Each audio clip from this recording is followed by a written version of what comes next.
Muy buenas tardes, queridos hermanos. Feliz día primer de la fiesta de tabernáculos de esta gestión 2020. El mensaje que iniciaremos este primer día lleva por título La roca que destruirá la gran Babilonia. Esta es la parte número 1 de este mensaje.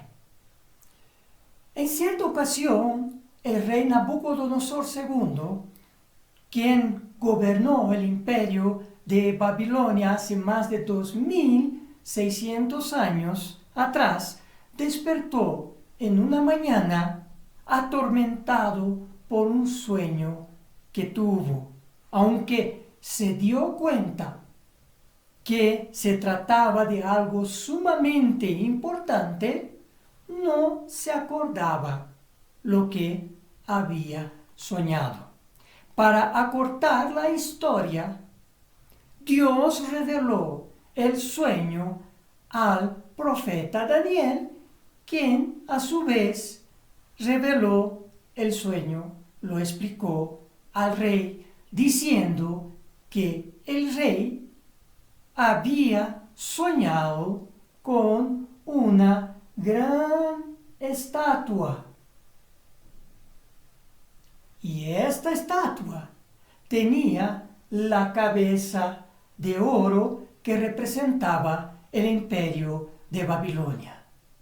Luego, los brazos y el pecho de plata que simbolizaba el siguiente imperio que sustituiría a Babilonia, el imperio medo-persa.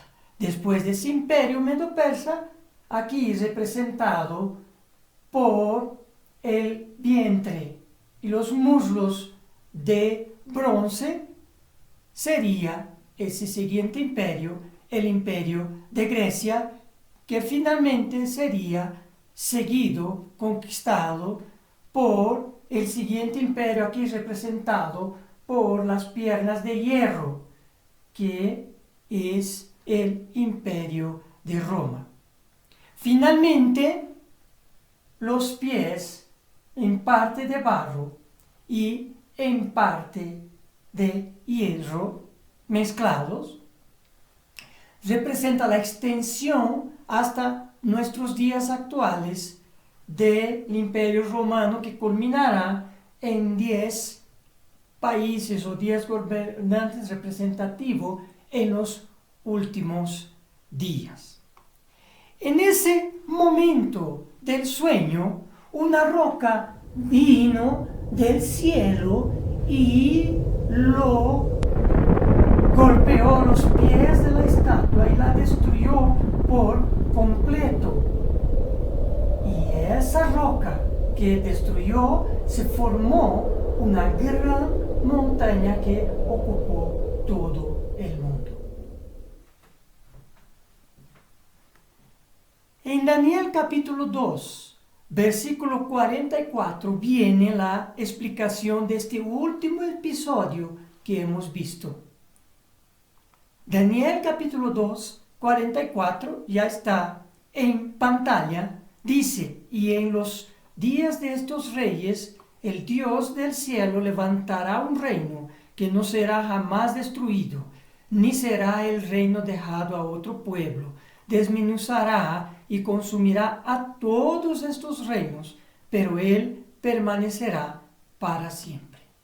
Se trata de una profecía clara y muy específica sobre el futuro establecimiento del reino eterno de Dios sobre la tierra, que reemplazará todos los gobiernos temporarios del mundo que han existido en todos los tiempos de la historia humana.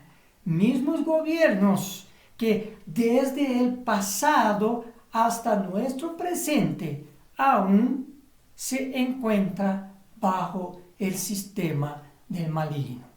Por ello urge dos preguntas en este mensaje. Y estas dos preguntas son: la primera, ¿qué es el reino de Dios? Y la segunda pregunta, ¿cómo destruirá el sistema, cómo Dios destruirá el sistema de Satanás, denominado en la Biblia como la Gran Babilonia? Para empezar a responder la primera pregunta, que es el reino de Dios, es necesario reforzar el hecho de que el reino de Dios fue el tema principal del ministerio de Jesucristo en la tierra. Marco capítulo 1, versículos 14 y 15 en pantalla, dice: Después que Juan fue encarcelado, Jesús vino a Galilea predicando el evangelio del reino de Dios, diciendo: el tiempo se ha cumplido y el reino de Dios se ha acercado. Arrepentíos y crede en el evangelio. La palabra evangelio significa buenas noticias, y en ese caso específico anunciado por Jesús se refiere a las buenas noticias sobre el establecimiento o más que todo el acercamiento del reino de Dios. Lucas escribió que Jesús iba por todas las ciudades y aldeas predicando y anunciando el evangelio del reino de Dios, y los 12 con él. Lucas capítulo 8, versículo 1. Y consecuentemente Jesús envió a sus discípulos a predicar el reino de Dios y a sanar a los enfermos, como está escrito en Lucas capítulo 9, versículo 2. Las buenas noticias del establecimiento futuro del reino de Dios viene directamente relacionado con la cura de las enfermedades, la vida eterna, la paz entre los pueblos, la abundancia de alimentos, pero fundamentalmente en un cambio total de actitud del ser humano, que finalmente entenderá el camino de Dios y ejercerá sin restricciones los frutos de su Santo Espíritu, que permitirá, entre otras cosas, la paz y hermandad entre los pueblos. Pero toda acción o cambio en el sistema en que vivimos para el sistema futuro de Dios requerirá un cambio profundo de la naturaleza o actitud humana. Isaías, quien profetizó aspectos y detalles importantes del reino venidero de Dios, escribió que los hombres volverán sus espadas en rejas de arado y sus lanzas en hoces. No alzará espada nación contra nación, ni se adestrarán más para la guerra. Isaías capítulo 2, versículo 4. Es el verdadero anhelo de las personas comunes y corrientes como ustedes y yo, pero no de los que aspiran y logran tener poder en este mundo. La paz, armonía y tranquilidad no concuerdan con la búsqueda de poder, prestigio y dinero. Santiago capítulo 4. Vayamos a Santiago capítulo 4. A partir del versículo 1 dice lo siguiente: ¿de dónde vienen las guerras y los pleitos entre vosotros? ¿No es de vuestras pasiones las cuales combaten en vuestros miembros? Guerras y pleitos por pasiones traducidos de la palabra griega epitumeo, que significa codiciar, concupiscencia, una violación directa del 10º mandamiento de la ley de Dios, que dice no codiciar las cosas de su prójimo. En realidad el poder que buscan los gobernantes en el sistema de Satanás viola a todos los mandamientos de la ley de Dios. Continuando la lectura, versículo 2, Santiago 4, versículo 2, codiciáis y no tenéis, matáis y ardéis de envidia y no podéis alcanzar, combatís y lucháis, pero no tenéis lo que deseáis, porque no pedís. Entonces, codiciar, matar, envidiar, combatir, desear, son muchos aspectos que engloban al ser humano que busca poder, prestigio y dinero en ese sistema que vivimos, causantes de ¿qué?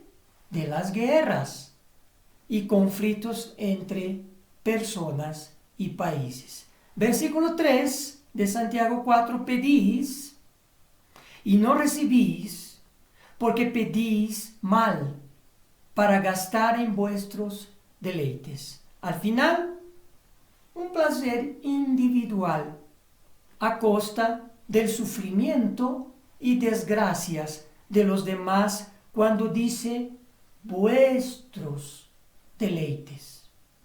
Versículo 4, oh almas adúlteras, ¿no sabéis que la amistad del mundo es enemistad contra Dios? Cualquiera pues que quiera ser amigo del mundo se constituye enemigo de Dios.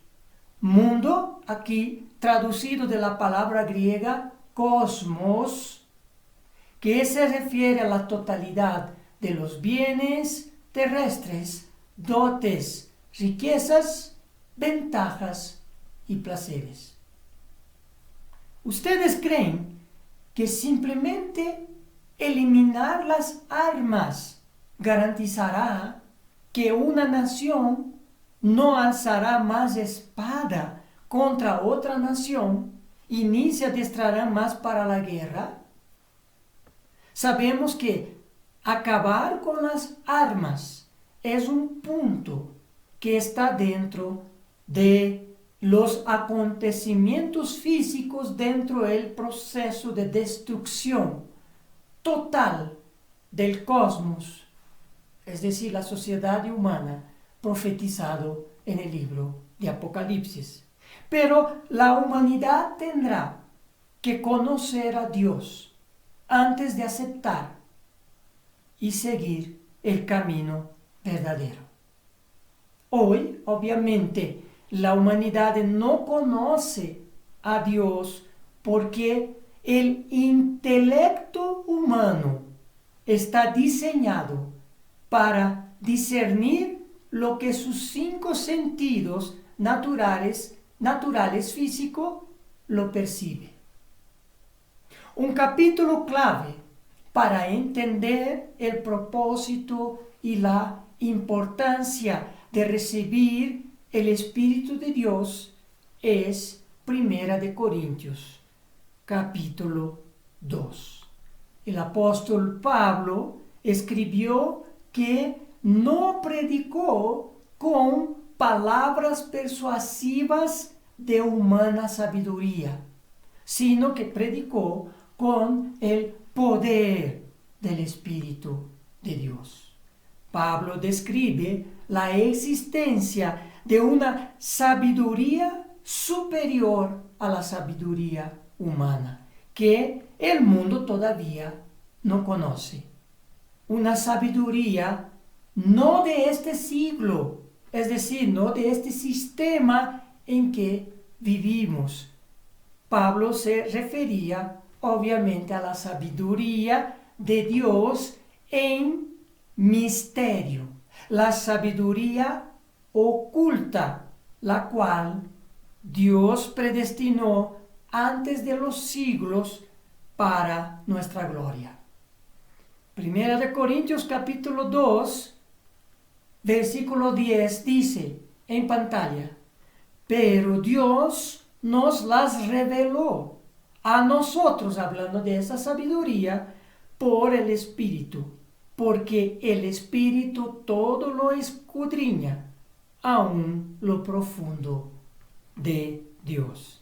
Este apóstol entendía las cosas espirituales de Dios, porque tenía una porción del Espíritu Divino en contacto con su intelecto, es decir, su espíritu humano o conciencia humana. Continuando la lectura de 1 de Corintios 2, ahora el versículo 11 dice: porque ¿quién de los hombres sabe las cosas del hombre, sino el espíritu del hombre que está en él? Así tampoco nadie conoció las cosas de Dios, sino el Espíritu de Dios.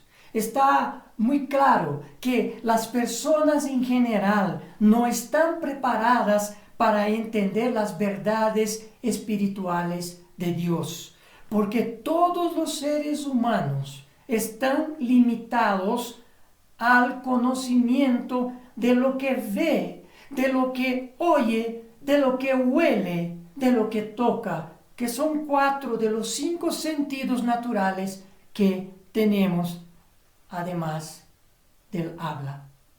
En pocas palabras, los hombres saben las cosas del hombre o de los hombres. En cambio, los que hemos sido llamados por Dios en esta era presente para ser parte de su iglesia, y dentro de este sistema humano hemos sido llamados basado en el camino de Satanás, nosotros que hemos sido llamados tenemos la ventaja y el gran potencial de entender las cosas más allá del ámbito físico de nuestros 5 sentidos. Continuando 1 de Corintios capítulo 12, capítulo 2, ahora el versículo 12, que dice: y nosotros no hemos recibido el espíritu del mundo, sino el espíritu que proviene de Dios, para que sepamos lo que Dios nos ha concedido. ¿Alguna vez llegué a pensar que el espíritu del mundo que menciona este versículo se refería al espíritu humano, nuestro intelecto?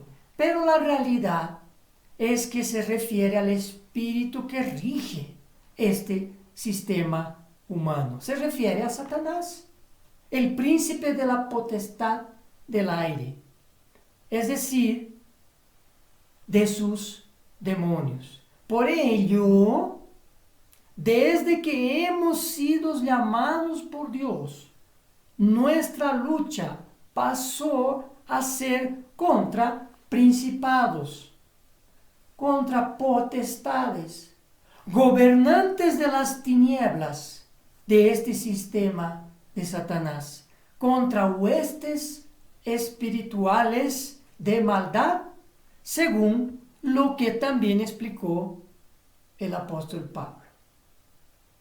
Aquí, continuando 1 de Corintios capítulo 2, versículo 13, dice: lo cual también hablamos, no con palabras enseñadas por sabiduría humana, sino con las que enseña el Espíritu, acomodando lo espiritual a lo espiritual. Indudablemente existe una gran diferencia abismal entre el hombre común y todos los animales, porque el ser humano posee un intelecto, su espíritu humano que lo permite entender y transformar su realidad. Mientras los animales responden puramente a estímulos físicos y están programados para actuar de una misma manera según su especie, lo que se denomina en los animales instinto. Pero también hay una gran diferencia abismal entre el hombre común y las personas llamadas por Dios en esta era de Satanás. Los que recibimos el Espíritu de Dios discernimos lo espiritual que va más allá de los 5 sentidos físicos que tenemos. Entendemos que tenemos el gran potencial de vivir eternamente dentro de la familia de Dios, cuando no habrá más en aquel futuro dolor ni sufrimiento en el reino eterno de Dios por intermedio de Jesús. Eso empezará obviamente por el milenio y estaremos regidos por Dios Padre por intermedio de Jesús. Y más allá del milenio vendrán los nuevos cielos y nueva tierra, donde el mismo Dios Padre junto con Jesús hará nuevos cielos y nueva tierra.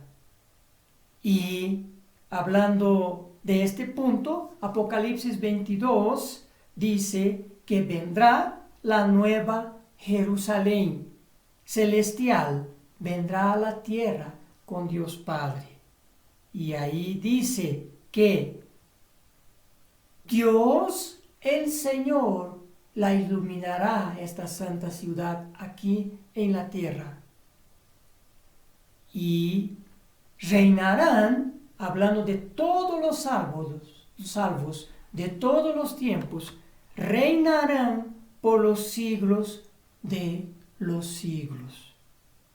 Como indicado, más allá del milenio, el destino del ser humano será reinar con Dios el Padre y por supuesto con Jesús eternamente. Como profetizó Daniel, el reino de Dios permanecerá para siempre. Primera de Corintios 2, continuando la lectura, versículo 14 dice: pero el hombre natural no percibe las cosas que son del Espíritu de Dios, porque para él son locura y no las puede entender, porque se han de discernir espiritualmente. Hoy nosotros somos las primicias de lo que está por venir. Hoy los miembros de su iglesia tenemos ya de antemano una porción del Espíritu o mente de Dios dentro de nosotros para entender y practicar su camino. Versículo 16 de 1 de Corintios 2 dice: porque ¿quién conoció la mente del Señor? ¿Quién le instruirá? Mas nosotros tenemos la mente de Cristo. Y gracias al entendimiento que Dios ha dado a su iglesia, es que sabemos los pasos que Dios empleará para el éxito de su futuro reino sobre la tierra. Es obvio que Dios destruirá todo lo que el hombre ha construido y acumulado dentro del sistema de Satanás, pero no será la primera vez que Dios lo hará. Porque Dios destruyó el sistema de Satanás, es decir, toda la sociedad humana por ocasión del diluvio. Con ese singular cataclismo destruyó todas las ciudades de Mesopotamia, todos los bienes que esa sociedad antes del diluvio acumuló en los 1656 años desde Adán hasta Noé. Sin embargo, el ser humano continuó bajo la influencia de Satanás y su sistema se volvió a restaurarse hasta los días actuales en el reinicio de la civilización después del diluvio. Dios nuevamente destruirá en un futuro próximo todo lo que el hombre ha construido y acumulado. Eso empezará en la cercana gran tribulación y culminará con el día de la ira de Dios, con las catástrofes referentes a las 7 trompetas y específicamente las 7 últimas plagas dentro de la última trompeta. Dios destruirá con estos eventos las sociedades humanas en un futuro próximo, que hoy están y siempre han estado influenciadas por Satanás. Y específicamente en este futuro próximo estará a cargo de la bestia y del falso profeta, representantes del dragón y su sistema. Fíjense que destruir todos los bienes acumulados por los hombres, sus ciudades y sus monumentos, con un diluvio en tiempos de Noé, no garantizó un mejor sistema al reiniciarse la civilización con los 3 hijos de Noé, y no garantizará en un futuro próximo el éxito del reino de Dios. Obviamente, otro paso para el establecimiento del reino de Dios tiene que ver con una drástica disminución de la población mundial con las catástrofes que ocurrirán en el tiempo del fin. Tanto Isaías capítulo 45 como Zacarías capítulo 14 hablan de los sobrevivientes de todas las naciones que entrarán en el reino de Dios.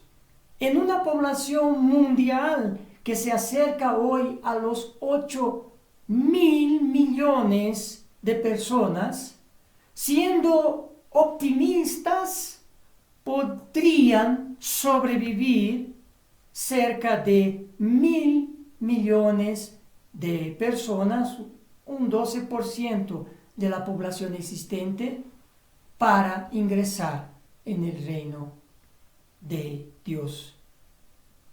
En tiempos de Noé, hubo una población estimada de 700.000 personas, según los cálculos extraídos de los textos rabínicos del siglo X después de Cristo y de otros escritos medievales como el Talmud, el Midrash y fuentes árabes.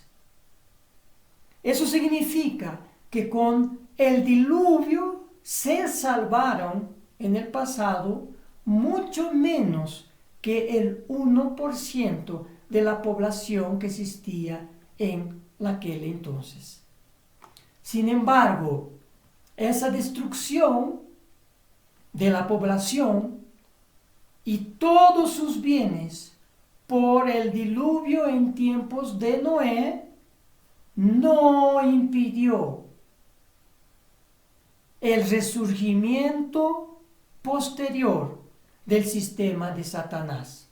La pregunta es, al ocurrir una importante mortandad en los tiempos próximos del fin, ¿qué es lo que asegurará que el sistema de Satanás no volverá a resurgir nuevamente?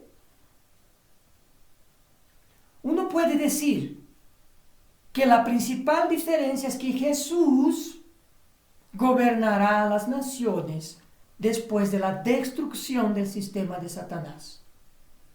Es un buen punto, pero es parte importante de esa garantía, no es su totalidad todavía. Veamos el ejemplo de los descendientes de Israel. Ellos estuvieron esclavizados por mucho tiempo dentro del sistema egipcio y Dios los libró de ese sistema que es el sistema de Satanás. Los puso en la tierra de Canaán bajo un sistema teocrático. Dios fue su rey y les otorgó leyes nacionales y ceremoniales para regirlos. Es un panorama similar que ocurrirá en el futuro. Dios destruirá el sistema de Satanás y regirá los sobrevivientes de las naciones bajo su ley. Sin embargo, la antigua nación de Israel, pese a haber sido regida por Dios, lo rechazó y volvió a los fundamentos del sistema de Satanás. Por lo tanto, disminuir la población, destruir el sistema de Satanás y regir Dios el mundo son tres puntos ya ensayados tanto por el diluvio como en la antigua nación de Israel. Pero ninguno de esos puntos garantizó el fin definitivo del sistema del maligno. Dios volverá a implementar esos tres puntos ya descritos en un futuro para el establecimiento de su santo reino. Pero estos puntos en este futuro cercano serán complementados por dos puntos más que Dios no hizo antes. Esos nuevos dos puntos son los que garantizarán, sumado a los tres primeros, el éxito del futuro reino de Dios. El primer de ellos ocurrirá previo al establecimiento del reino de Dios. La Biblia afirma que Satanás y sus demonios estarán atados y presos durante el milenio y durante el último gran día. Y más allá de esos dos periodos, ellos estarán atados para siempre. Judas y Pedro hablan de las prisiones eternas de oscuridad destinadas a los ángeles rebeldes. Y Apocalipsis capítulo 20 habla de la gran cadena que atará a Satanás para luego ser arrojado a la profundidad del abismo antes del establecimiento del reino de Dios. Isaías y Ezequiel profetizaron lo mismo. Isaías capítulo 14, versículos 15 al 17, en pantalla, dice: Mas tú, hablando de Satanás, mas tú derribado eres hasta el Seol, a los lados del abismo.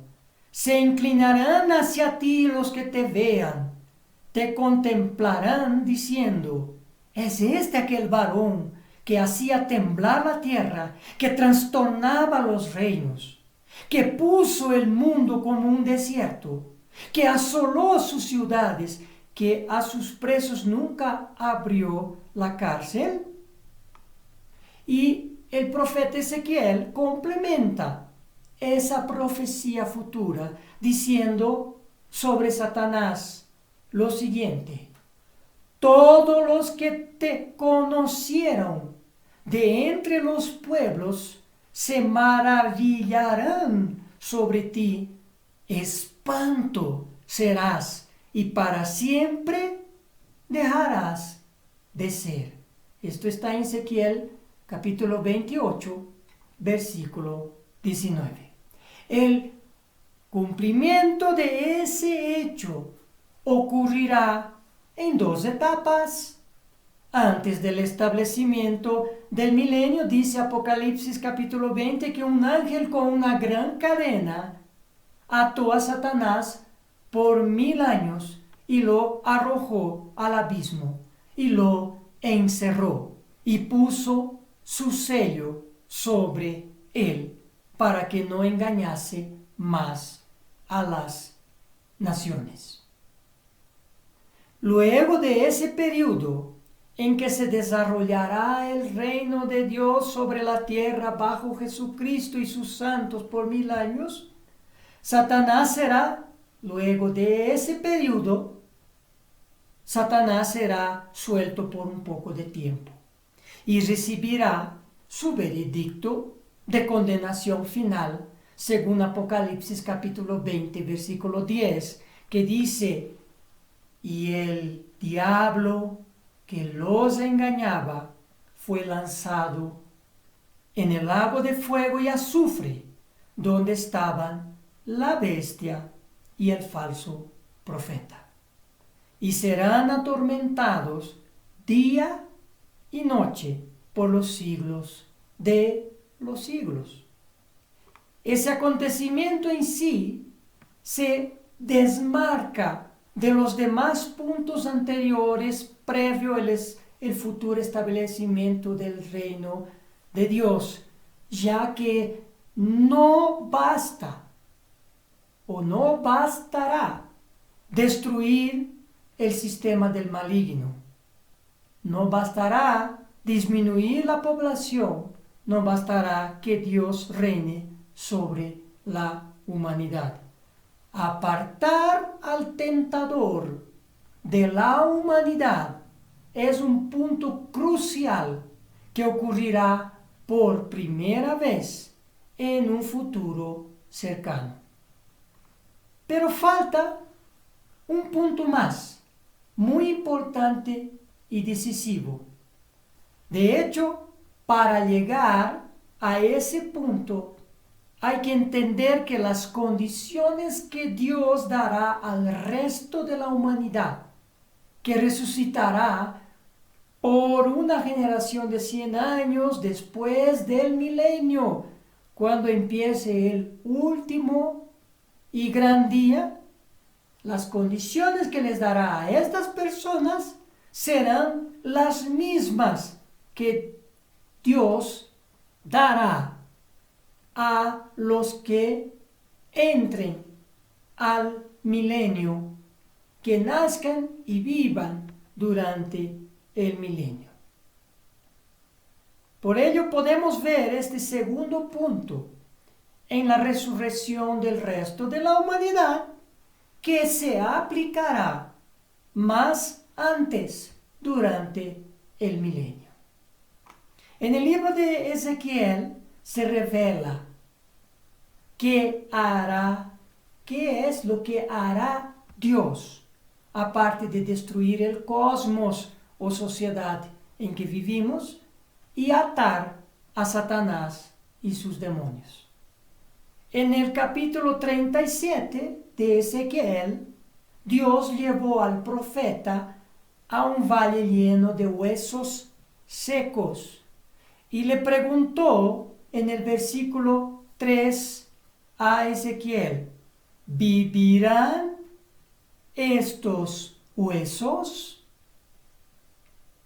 Cuando dice la Biblia que cuando uno muere, el polvo vuelve a la tierra, es decir, la materia física que se compone en nuestro cuerpo vaya a descomponerse en la tierra y el espíritu vuelva a Dios. Este espíritu es nuestro intelecto que almacena lo que somos, nuestro carácter, nuestras memorias. El conservar nuestras memorias lo hace Dios.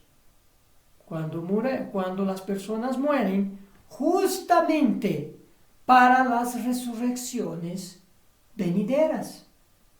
En el caso de esta segunda resurrección relatada por Ezequiel en su capítulo 37 que estamos acompañando ahora, Dios primero repondrá los cuerpos físicos de las personas que murieron en todos los tiempos. Y he aquí, dice Ezequiel 37, versículo 8, y he aquí, tendones sobre ellos, y la carne subió, y la piel cubrió por encima de ellos. Enseguida, Dios devolverá el intelecto a cada uno, el espíritu del hombre que Dios ha estado almacenando para ese día. Dice el versículo 10, y entró espíritu en ellos, y vivieron. Y vivieron. Las personas se acordarán de sus conocimientos y vivencias dentro de lo normal que ocurre con una persona sana y sin la influencia de los demonios. El intelecto será consciente en un cuerpo sano y desde ese primer momento, en esa futura resurrección, sin la influencia del príncipe de la potestad del aire, y estando las personas con cuerpo sano, ambiente sano, todos tendrán la oportunidad de alcanzar su desarrollo pleno. Eso explica lo que vendrá a continuación de esa resurrección, cuando Dios dijo al profeta Ezequiel en el versículo 14: y pondré mi espíritu en vosotros y viviréis, y os haré reposar sobre vuestra tierra, y sabréis que yo el Eterno hablé y lo hice, dice el Eterno. Al principio del último y gran día, Dios resucitará el resto de la humanidad y las personas volverán a vivir, porque sus intelectos nuevamente volverá a la conciencia al ser restituido a sus cuerpos.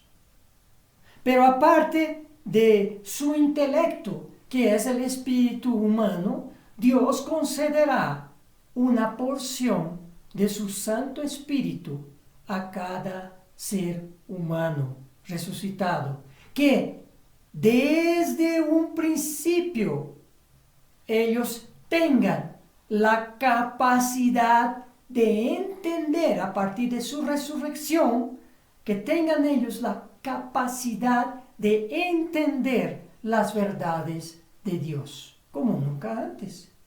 Mientras la prisión de Satanás será un punto que Dios implementará antes del establecimiento de su reino, derramar su Santo Espíritu corresponde al segundo punto que garantizará el éxito de su nuevo gobierno, el gobierno de Dios. Por ello, en Isaías capítulo 2, que habla que las armas serán transformadas en instrumentos para la agricultura, dice los primeros versículos de este libro de Isaías capítulo 2 lo siguiente. Isaías 2, los versículos 2 y 3 en pantalla dice: acontecerá en lo postrero de los tiempos que será confirmado el monte de la casa del Eterno como cabeza de los montes, y será exaltado sobre los collados, y correrán a él todas las naciones. Versículo 3, y vendrán muchos pueblos, y dirán: venid y subamos al monte del Eterno, a la casa del Dios de Jacob, y nos enseñará sus caminos, y caminaremos por sus sendas, porque de Sión saldrá la ley, y de Jerusalén la palabra del Eterno. Hasta acá, dentro de la respuesta a la pregunta, ¿qué es el reino de Dios? Vimos que él mismo está ampliamente anunciado en la Biblia y fue el tema principal de Jesús y de sus apóstoles. Daniel hizo una magistral exposición aclarando que Dios destruirá por completo el sistema de gobiernos humanos basado en el sistema de Satanás antes de establecer su santo reino, que jamás será destruido, porque permanecerá para siempre.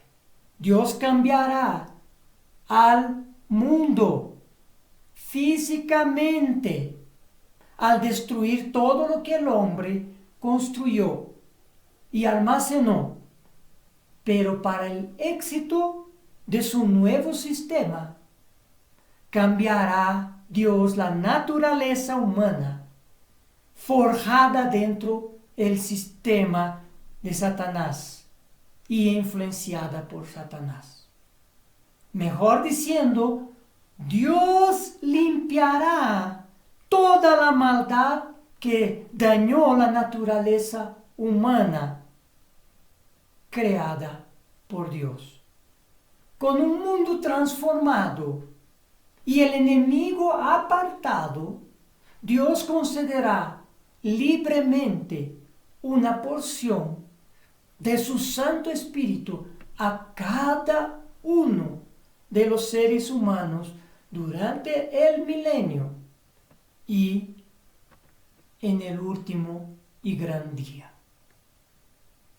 Hoy, la humanidad no entiende el verdadero camino de Dios. Por ello, llegamos a comprender que cuando Dios empiece su santo reino sobre la humanidad en el milenio, concederá a todos los sobrevivientes de todas las naciones su Santo Espíritu. Como profetizó Ezequiel capítulo 37, cuando Dios resucite el resto de la humanidad en el último y gran día, Dios dijo: y pondré mi espíritu en vosotros. Los sobrevivientes de las naciones en el milenio y el resto de la humanidad en el último y gran día recibirán el potencial de entender más allá de sus 5 sentidos, pues la porción de la mente de Dios en ellos permitirá que todos desarrollen el potencial de entender y de seguir el camino de Dios si así lo desean. Por ello, y recapitulando lo ya dicho, lo que garantizará el éxito del reino de Dios sobre la tierra, por un lado, será apartar Satanás y sus demonios del ser humano. Y por otro lado, conceder al hombre una porción del Espíritu Santo de Dios. El reino de Dios consistirá en que Él gobernará sobre los hombres, como expresó Isaías cuando dijo que en aquel tiempo será confirmado el monte de la casa del Eterno como cabeza de los montes acá en la tierra. Y los hombres, al recibir su Santo Espíritu, tendrán la capacidad de entender y seguir el camino verdadero, sin la influencia de Satanás. Se cumplirá también lo dicho por Isaías, y correrán a él todas las naciones.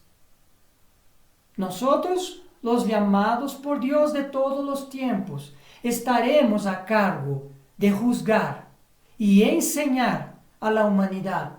Seremos reyes y sacerdotes. En conclusión de esta primera parte sobre la roca, es decir, el reino de Dios que destruirá la gran Babilonia, hemos buscado responder la primera pregunta formulada, ¿qué es el reino de Dios? Esta fiesta de tabernáculos no es solamente para hacer recuerdo que Jesucristo vendrá a establecer el reino de Dios sobre la tierra. Esta y todas las fiestas de tabernáculos es para que nos demos cuenta que ya somos parte de ese venidero reino de Dios. Con el Espíritu Santo de Dios ya tenemos el potencial para conocer el camino de Dios que regirá al mundo entero en un futuro próximo. Pablo escribió que somos embajadores en nombre de Cristo, según lo que está escrito en 2 de Corintios capítulo 5, versículo 20. Estamos hoy en esta fiesta conmemorando por adelantado el venidero reino de Dios. Somos hoy sus representantes, embajadores, y vivimos de acuerdo a las leyes y principios de este futuro reino. Pablo refuerza una gran promesa para los representantes que somos hoy de su santo reino. Y con eso terminamos este mensaje con esta última cita de Filipenses, capítulo 3, versículos 20 y 21, que dice en pantalla: mas nuestra ciudadanía está en los cielos, de donde también esperamos al Salvador, al Señor Jesucristo. Versículo 21, el cual transformará el cuerpo de humillación nuestra, para que sea semejante al cuerpo de la gloria suya, por el poder con el cual puede también sujetar a sí mismo todas las cosas. En el próximo mensaje responderemos la segunda pregunta que formulamos al principio de este mensaje. ¿Cómo destruirá el sistema de Satanás cómo Dios destruirá el sistema de Satanás denominado la Gran Babilonia.